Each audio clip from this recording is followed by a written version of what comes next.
And what started as a hashtag has grown into a worldwide movement. That movement itself has also motivated other disenfranchised communities like the LGBTQIA, Latino, and people living with disabilities. They too will have a voice and a say in today's march.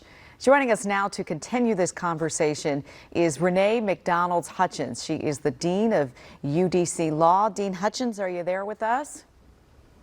Morning. Good morning. Good to see you. I can't quite see you just yet. There she is, Tony. There she is. Great to have you as we continue this conversation. So you probably heard and saw the story about how we got to this point. And I guess the question, why now? Why this moment? Why did we decide to sort of have this commitment march on Washington now? I think it's a conflation of a lot of separate events, right? So the clip that we just saw started us a couple of years back, but we could actually push even further back than that. We could push it back to George Stinney. We could push it back to Eleanor Bumpers, right? We could push it back much further. We could push it back to Emmett Till. And so we had this moment where the violence against Black and brown people in this country collided with a pandemic that had people at home watching television. And so there was this moment where that violence coupled with this captive audience gave birth to a movement that we are seeing play out in the streets right now. Dean Hutchins, we talk about this moment.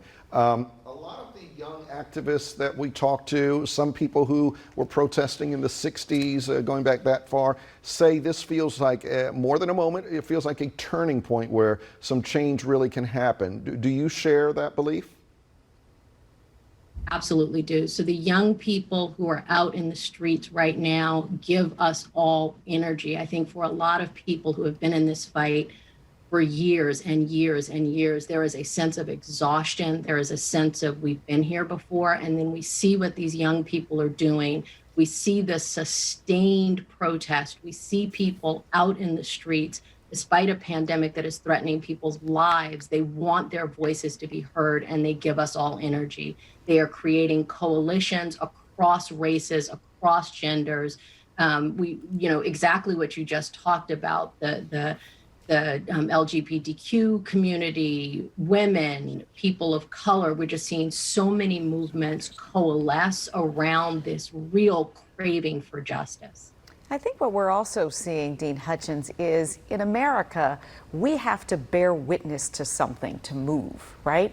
During the civil rights era, it was those images, the graphic images of African Americans standing and being brutalized by the police state. That was how things were carried out in this country. You move forward all these decades and we're bearing witness to the violence again perpetrated against Black lives, men and women, and we don't even talk about the children who are witnessing this.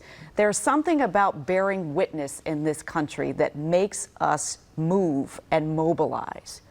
Right.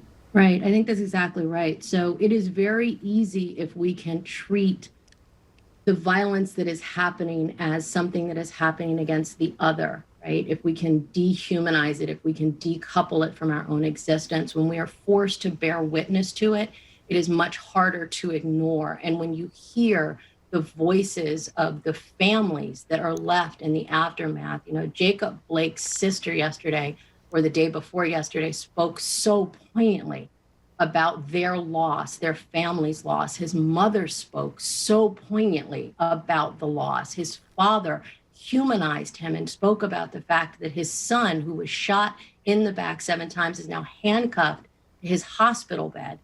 When we see those voices, it really humanizes the pain of communities that have experienced this for far too long.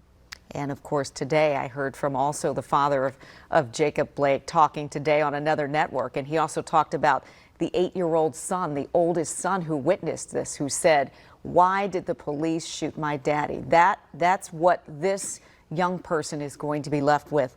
There's so many other places I wished we could go with this conversation, but we'll hopefully get back to you at some point. Dean Hutchins, thank you for adding your voice to this broader conversation today.